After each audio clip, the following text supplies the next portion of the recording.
Rares sont les entreprises qui se protègent assez en termes de cybersécurité. Pourtant, l'enjeu est majeur, d'où l'importance de se documenter. Cette journée vise à sensibiliser, à informer et à faire se rencontrer des entreprises qui ont des besoins en matière de cybersécurité et des prestataires numériques capables de les accompagner. Toutes nos entreprises se font attaquer et le plus gros problème, c'est que souvent les chefs d'entreprise se disent « mais je ne suis pas une cible ».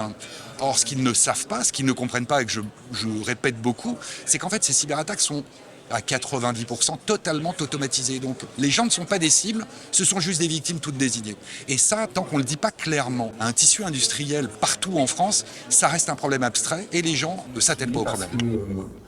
Parce que franchement, NIS 2 à lire, c'est pas drôle. Dès qu'on a des retours qui sont faits par informatique, on a tendance à beaucoup les croire. 20 prestataires sont présents pour proposer conférences, mise en situation et initiation à la gestion de crise cyber. La filière numérique sur le territoire limousin, c'est plus de 170 entreprises qui sont réunies au sein de la LIPTIC, prestataires de services numériques et cybersécurité, qui accompagnent les entreprises dans leur transformation numérique et dans la sécurisation de leur système d'information. Moi, avocat, je viens expliquer à des entreprises, à des associations, à des collectivités ce qu'il faut comprendre déjà de ces textes, ce qu'il va falloir faire.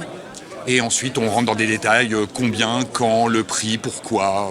Voilà, des questions qui permettent de vulgariser un peu la réalité de ces textes qui sont difficiles à comprendre. On a des dispositifs qui sont des dispositifs d'accompagnement comme Esther Technopole, la délégation Esther. On a des dispositifs d'accompagnement comme l'incubateur de Lavrul pour faire naître des startups qui sont adossées à la recherche.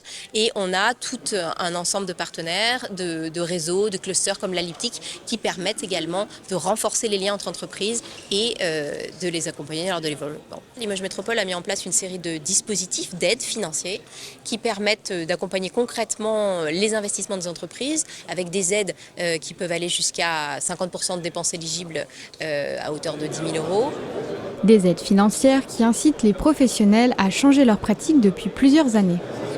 On a vu une évolution sur le volet de transformation numérique après 2020, période Covid, où on s'est rendu compte que la transformation numérique était un enjeu fort. Donc ça, c'est les premiers dispositifs d'aide qui étaient souhaités par les élus. Le projet de territoire a mis au cœur des préoccupations des élus la question de la cybersécurité. Et c'est de là qu'est né le centre de ressources en cybersécurité. Et effectivement, on voit que les entreprises s'intéressent de plus en plus à cette question. Et on voit également que dans les dossiers de demande d'aide, les choses évoluent également, puisque dans les investissements, on voit s'intégrer petit à petit, progressivement, des demandes liées à des investissements en lien avec l'IA. Une sensibilisation nécessaire pour que les entreprises continuent de s'armer et de se renseigner sur les risques qu'elles encourent.